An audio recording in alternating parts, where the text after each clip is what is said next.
நேயர்கள் அனைவருக்கும் இனிய ஆங்கில புத்தாண்டு நல்வாழ்த்துக்கள். நான் உங்கள் 5ஆம் தலைமுறை ஜோதிடர் ராம்குமார் ராஜேந்திரன். நம்ம இன்னைக்கு பார்க்க போகிற தலைப்பு, மகர ராசி அன்பர்களுக்கு இந்த வரக்கூடிய 2025ஆம் ஆண்டு எந்த விதமான அற்புதங்கள் மற்றும் சிறப்புகள் கொடுக்க போகுது அப்படிங்கிறத பார்க்கலாங்க. ஸோ இந்த 2025ஆம் ஆண்டு ஆண்டு பலன்கள், அதாவது ஆண்டுகோள்களுடைய கிரக அடைவுகள் அப்படின்னு பார்த்தீங்கன்னா, சனி பகவான் மார்ச் மாதம் 29ஆம் தேதி கும்ப ராசியிலிருந்து மீன ராசிக்கு பயிற்சி அடைகிறார். அதே போல இந்த குரு பகவான் மே மாதம் 14ஆம் தேதி ரிஷப ராசியிலிருந்து மிதுன ராசிக்கு பயிற்சி அடைகிறார்.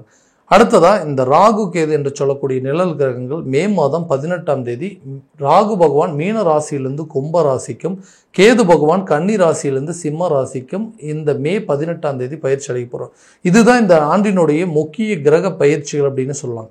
ஸோ இந்த வரக்கூடிய புத்தாண்டு, இந்த வரக்கூடிய 2025ஆம் ஆண்டு மகர ராசி அன்பர்களுக்கு எந்த விதமான அற்புதங்கள் மற்றும் சிறப்பு பலன்களை கொடுக்க போகுது அப்படிங்கிறத தெளிவாகவும் துல்லியமாகவும் இந்த காணொலியில் பார்க்கலாங்க. நம்ம சேனலை ஃபர்ஸ்ட் டைம் பார்க்கணும்னு இருந்தால் சப்ஸ்கிரைப் பண்ணிக்கோங்க, பெல் பட்டனை கிளிக் பண்ணி ஆல் அப்படிங்கிற ஆப்ஷன் கொடுத்துக்காங்க.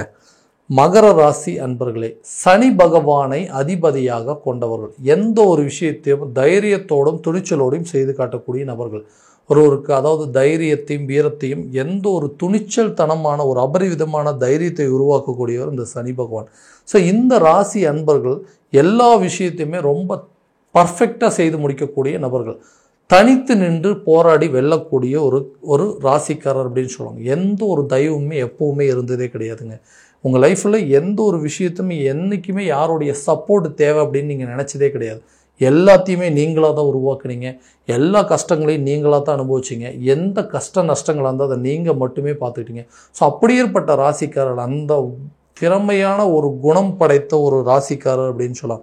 இந்த ராசிக்காரருக்கு வாழ்க்கையில் வந்து கடந்த சில வருடங்களாக பார்த்தீங்க அப்படின்னா எல்லா விஷயத்தையுமே பொறுமையோடு தாங்க செயல்படுத்துகிறேன். ஆனால் எந்த ஒரு வெற்றியுமே இல்லை. ஏன் இந்த மாதிரி நடக்குதுன்னே தெரியலைங்க. எல்லா விஷயத்தையுமே வந்து தடைகளாக இருக்குது, முன்னேறவே முடியல. ஸோ முடிஞ்ச வரைக்கும், அதாவது யாருக்குமே வந்து கெடுதல் செய்யக்கூடாது அப்படின்னு தான் நினைக்கிறோம். ஆனால் என்னை சுற்றி இருக்கிறவங்களாம் ஏதாவது ஒரு விதத்தில் நான் வந்து கெட்டு போகணும், நான் ஏதாவது ஒரு விஷயத்தில் வந்து நொடிஞ்சு போகணும் அப்படின்னு சொல்லி பார்த்துட்ருக்காங்க. ஏன்னா என்னுடைய வளர்ச்சியை பார்த்து பொறாமப்படக்கூடிய நபர்களும் என்னுடைய வீழ்ச்சியை பார்த்து கொண்டாடக்கூடிய அளவுக்கு சில சூழ்நிலைகள் அப்படிங்கிறதெல்லாம் உருவாகிட்டு இருக்குங்க. கடனால் என்னோடய வாழ்க்கையவே பயங்கரமான ஒரு கஷ்ட சூழ்நிலைகள் அப்படிங்கிறது உருவாயிடுச்சு. என்னுடைய இழப்பு வந்து பார்த்திங்க அப்படின்னா எதிரிக்குமே வரக்கூடாது. ஏன்னா நிறைய விஷயங்கள் இழந்தாச்சுங்க. இனிமேல் இழக்கிறதுக்கு ஒன்றுமே இல்லை.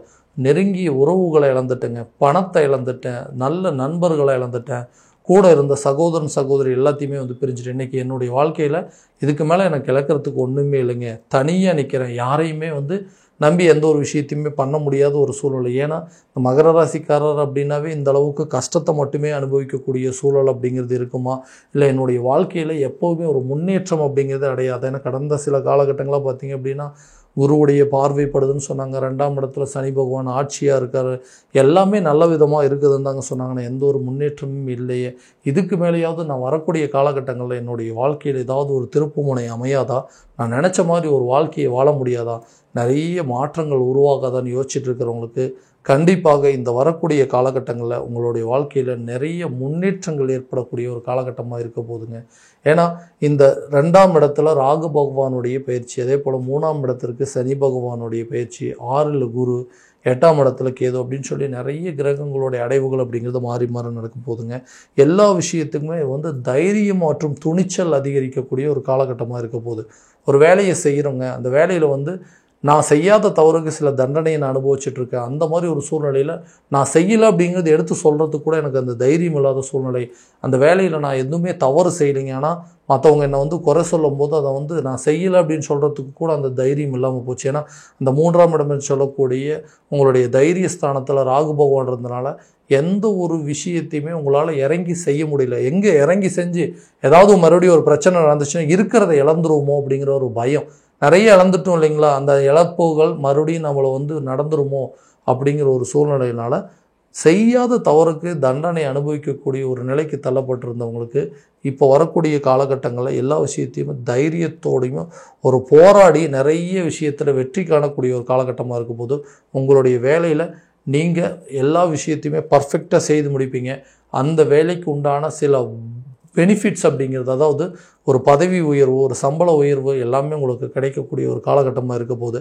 அப்படியே அந்த வேலையை பிடிக்கல, அந்த வேலையை விட்டு போகிறதுக்கு என்னால் முடியலைங்க, ஏன்னா வேறு ஒரு வேலை கிடைச்சதுன்னா தானே நான் அந்த இடத்த விட்டு போக முடியும்னு யோசிச்சுட்டு இருக்கவங்களுக்கு புதிய வேலை கிடைப்பதற்கான சில வாய்ப்புகள் அப்படிங்கிறது கட்டாயமாக உருவாகுங்க.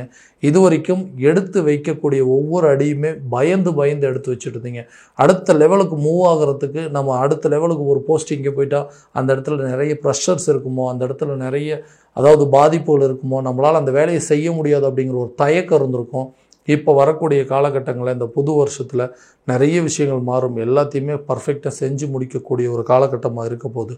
அடுத்தது அந்த தொழில் ரீதியாகவும் அதே நேரத்தில் தான் நிறைய விஷயங்கள் பார்த்து பார்த்து பண்ணுங்க. ஆனால் ஏன் எல்லாத்தையுமே ஃபெயிலியர் ஆகிட்டே இருக்குது, என்னால் சரியாக அடுத்த லெவலுக்கு போகவே முடியல, நான் என் பிஸ்னஸில் இன்னும் ஸ்டார்ட் பண்ண இடத்துல எது இருக்குது, எனக்கு பின்னாடி ஆரம்பித்தவங்களாம் அதே பிஸ்னஸில் ஓஹோன்னு இருக்காங்க, ஆனால் என்னால் எதுவுமே முன்னேறவே முடியலைங்க, கூட இருக்கிறவங்களும் யாரை நம்புறதுனே தெரியல, நான் மட்டும் கஷ்டப்பட்டால் பரவாயில்லைங்க, போதுமா, எனக்கு கூட வேலை செய்கிறவங்களும் என் கம்பெனியில் வேலை செய்கிறவங்களும் என் பிஸ்னஸில் பார்ட்னர்ஸாக இருக்கிறவங்களோ ஆக்டிவாக இருக்கணும், அவங்க எனக்கு எந்த விதத்துலையும் சப்போர்ட்டே பண்ண மாட்டேங்கிறாங்க அப்படின்னு சொல்கிறவங்களுக்கு இந்த காலகட்டங்களில் நல்ல ஒரு பெனிஃபிட் அப்படிங்கிறது இருக்கும். உங்கள் பிஸ்னஸ் அடுத்த லெவலுக்கு கொண்டு போவீங்க. உங்கள் கோவொர்க்கர்ஸ் உங்கள் கூட வேலை செய்கிறவங்களும் சரிங்க, உங்கள் தொழில் நிறுவனத்தில் வேலை பணிபுரிகிறவங்களும் சரி, உங்களுக்கு சப்போர்ட் பண்ணக்கூடிய ஒரு காலகட்டமாக இருக்க போது பார்ட்னர்ஸ் மூலமாக நல்ல ஒரு அனுகூலம் அப்படிங்கிறது ஏற்பட போகுதுங்க. திருமணம் ஆகாத நபர்களுக்கு திருமணம் சம்மந்தப்பட்ட அனுகூலங்கள் அப்படிங்கிறது கண்டிப்பாக இருக்குங்க. ரொம்ப நாளாக மேரேஜ் போஸ்ட்போன் ஆகிட்டே இருக்குது அப்படின்னா ஏதோ ஒரு ரீதியாக உங்கள் சொந்த பந்தங்கள் மத்தியில் கண்டிப்பாக உங்களுக்குன்னு சில வரன்கள் அப்படிங்கிறது அமையக்கூடிய காலகட்டமாக இருக்க போது யாரெல்லாம் உங்களுக்கு கல்யாணம் நடக்கலை அப்படின்னு சொல்லி ரொம்ப கேவலமாக பேசிகிட்டு இருந்தாங்களோ அவங்க முன்னாடி உங்களுக்கு திருமணம் சம்மந்தப்பட்ட பாக்கியம் அப்படிங்கிறது கூடுங்க. கூடிய சீக்கிரத்தில் உங்களுக்கு கல்யாணம் நடப்பதற்கான வாய்ப்புகள் அப்படிங்கிறது உருவாகும். புத்திரர் இல்லாத நபர்களுக்கு புத்திர பாக்கியம் ஏற்பதற்கான சூழல் அப்படிங்கிறது கண்டிப்பாக இருக்குங்க. குழந்தை இல்லை அப்படின்னு சொல்லி ரொம்ப நாளாக ட்ரீட்மெண்ட்டெல்லாம் எடுத்துகிட்டு இருந்திருப்பீங்க, அந்த ட்ரீட்மெண்ட்டுக்கு உண்டான பலன்கள் அப்படிங்கிறது இப்போ வரக்கூடிய காலத்தில் கண்டிப்பாக நல்ல ஒரு பெனிஃபிட். நிறைய கோயிலுக்கு போயிட்டு வந்துட்டுங்க, ஆனால் குழந்தை பாக்கியமே இல்லைன்னு சொல்கிறவங்களுக்கு குழந்தை பாக்கியம் ஏற்பதற்கான சூழல் அப்படிங்கிறது ஏற்படுங்க. கணவன் மனைவி ஒற்றுமை அப்படிங்கிறது மேலோங்கும். ரெண்டு பேர்த்துக்கு ரொம்ப சண்டை வந்துட்டே இருந்து பிரிஞ்சு போகக்கூடிய அளவுக்கு சூழ்நிலைகள், யாருமே ஒருத்தருக்கு ஒருத்தர் புரிஞ்சிக்கவே இல்லைங்க. இந்த நேரத்தில் ஆறுதலாக தான் இருக்கணும். ஏன்னா எல்லாத்தையுமே இழந்துட்டு இன்றைக்கி நான் அனாதையாக நிற்கிறேன். இந்த நேரத்தில் ஒரு மனைவியோடைய ஆறுதலோ இந்த குழந்தைங்களுடைய அரவணைப்பு அப்படிங்கிறது எனக்கு ரொம்ப தேவைப்படுது. அதுவே இல்லாமல் இருக்கும்போது வேறு என்ன தான் நமக்கு வாழ்க்கையில் எல்லாம் இருந்தும் எதுவும் இல்லாத மாதிரி ஒரு நிலையில தான் இருக்குன்னு சொல்கிறவங்களுக்கு கணவன் மனைவி மற்றும் குழந்தைகளுடைய ஒற்றுமை அப்படிங்கிறது மேலோங்குங்க. ரெண்டு பேர்த்துக்கு நல்ல அந்யோன்யம் ஏற்படுவதற்கான காலகட்டமாக இருக்க போது இந்த 2025ஆம் ஆண்டு. அடுத்ததாக இந்த வரக்கூடிய காலகட்டங்களில் எனக்கு ஏதாவது சொத்து பத்துக்கள் சேர்க்கைக்கு வாய்ப்பு இருக்குங்களா? எதுக்கு எடுத்தாலும் பயங்கர பிரச்சனைங்க. ஏன்னா பூர்வீக சொத்துக்களில் சில வில்லங்கங்கள் அப்படிங்கிறது இருக்குது. புதிய சொத்துக்கள் வாங்குவதற்கான வாய்ப்பு இல்லை. கட்ட ஆரம்பித்த வீடு பாதியிலேயே நிற்கிதுங்க. அந்த வீட்டு வேலையை நான் எப்போ தான் முடிப்பேன்? ஒரு லோன் எதிர்பார்த்துட்ருக்கேங்க, அந்த லோன் பணம் என் கைக்கு சேர மாட்டேங்குது அப்படின்னு எதிர்பார்ப்புகள், நிறைய எதிர்பார்ப்புகள் இருக்கிறவங்களுக்கு இந்த பணத்தடைகள் அப்படிங்கிறது கண்டிப்பாக அகலுங்க. மற்றவங்க மத்தியில் உங்களுடைய அந்தஸ்தை உயர்த்தி கொள்வதற்கான ஒரு காலகட்டமாக இருக்க போதுங்க. யாரெல்லாம் உங்களை விட்டு விலகி போனாங்களோ அவங்களாம் விரும்பி சேரக்கூடிய ஒரு காலகட்டமாக இருக்குங்க.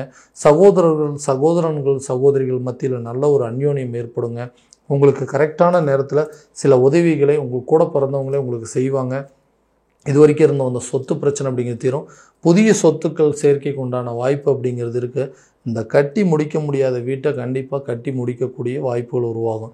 அந்த பேங்க் லோன் எதிர்பார்த்துருந்தாலும் சரி, இல்லை யாருக்கிட்டையாவது ஒரு உதவி கேட்டிருந்தாலும் அது இந்த நேரத்தில் கண்டிப்பாக உங்கள் கைக்கு சேருங்க. கல்வியில் நல்ல ஒரு முன்னேற்றம் அப்படிங்கிறது ஏற்படுங்க. கல்வியில் சில மாற்றங்கள் அப்படிங்கிறது ஏற்படும். ஒரு ஸ்கூலில் படிச்சுட்டு இருக்காங்க, திடீர்னு வேறு ஒரு ஸ்கூலில் கொண்டு போய் சேர்த்துறதுக்காக வாய்ப்பு. ஒரு காலேஜிலேருந்து உயர்கல்விக்கு வெளியூரோ அல்லது வெளிநாடு செல்வதற்கான சில சூழல் அப்படிங்கிறதெல்லாம் கண்டிப்பாக இருக்குங்க. கல்வியில் சின்ன சின்ன மாற்றங்கள் அப்படிங்கிறது கண்டிப்பாக இருக்குங்க. எதை பற்றியும் நினச்சி கவலைப்பட வேண்டாங்க. உங்களுடைய குழந்தைங்களுடைய கல்வியில் நல்ல மாற்றம் இருந்தாலும் அதுவே ஒரு பெரிய முன்னேற்றமாக இருக்க போதுங்க. ஆரோக்கியத்தில் கண்டிப்பாக கவனம் செலுத்தணுங்க. இந்த வெயிலில் போகும்போதும் சரிங்க, தோல் சம்மந்தப்பட்ட சில அலர்ஜிகள் அப்படிங்கிறது கண்டிப்பாக உருவாகுங்க. உடல் ரீதியாக அதாவது இந்த சுகர் சம்மந்தப்பட்டது, ஒரு பிபி சம்மந்தப்பட்ட சில பாதிப்புகள் அப்படிங்கிறதெல்லாம் கண்டிப்பாக இந்த நேரத்தில் வர்றதுக்கான வாய்ப்புகள் இருக்குது. ஏன்னா ஆரோக்கியத்தில் கவனம் அப்படிங்கிறது கட்டாயமாக இருக்கணுங்க. ஆயுள் ஸ்தானம் சம்மந்தப்பட்ட சில விஷயங்கள், நிறைய நீண்ட தூரம் பயணங்கள் மேற்கொள்ளும் போது மிகுந்த எச்சரிக்கையாக இருக்கணுங்க. நிறைய அதாவது கேராக இருக்கணுங்க. ரொம்ப பார்த்து ஒரு விஷயத்தை பண்ணுற மாதிரி இருக்கக்கூடிய சூழ்நிலை அப்படிங்கிறது உருவாகும். ஏன்னா இந்த ட்ராவல் பண்ணும்போது எச்சரிக்கையாக இருக்கணும். ரொம்ப தூரம் ட்ராவல் ஒரு கார்லேயோ பைக்லேயோ ட்ராவல் பண்ணுற மாதிரி இருந்தால் அது முடிஞ்ச வரைக்கும் ஒரு சேஃபான டிரைவிங் பண்ணுறது ரொம்ப பெட்டராக இருக்குங்க. ஸோ ஆரோக்கியத்தில் கொஞ்சம் கவனம் வேணுங்க. அதே நேரத்தில் அந்த ஆரோக்கியத்தில் சம்மந்தப்பட்ட முயற்சிகள், மருத்துவம் ரீதியாக எடுக்கக்கூடிய முயற்சிகளும் கண்டிப்பாக நல்ல பலன் அப்படிங்கிறது கொடுக்குங்க. ஸோ இது வரைக்கும் நம்ம பார்த்ததெல்லாம் கோச்சார ரீதியான பலன்கள் மட்டும்தான். இந்த பலன்கள் அனைத்தும் உங்களுக்கு நடக்குமா அப்படின்னா உங்களுடைய சுய ஜாதகத்தை முழுமையான விதத்தில் தெரிஞ்சுக்கோங்க. அதற்குண்டானபடி முயற்சிகள் எடுத்திங்கன்னா எல்லா விதமான வெற்றிகள் அப்படிங்கிறத கட்டாயமாக உங்களுக்கு கிடைக்குங்க. ஸோ உங்கள் ஜாதகம் எங்கிட்ட பார்க்கணும் அப்படின்னு விருப்பப்பட்டீங்கன்னா கீழே தெரியிற நம்பருக்கு காண்டாக்ட் பண்ணி அப்பாயின்மெண்ட் ஃபிக்ஸ் பண்ணிக்கோங்க. அப்படி இல்லையா உங்களோட ஜாதகத்தை வாட்ஸ்அப் மூலமாக அனுப்பிச்சு வச்சிங்க அப்படின்னா தெளிவான முறையில் கிடைச்சி துல்லியமான பலன்கள் அப்படிங்கிறது உங்களுக்கு தெரியப்படுத்தப்படுங்க. மீண்டும் அடுத்த காணொளியில் உங்களை சந்திக்கும் வரை உங்களிடமிருந்து விடைபெறுவது உங்கள் ராம்குமார் ராஜேந்திரன். நன்றி.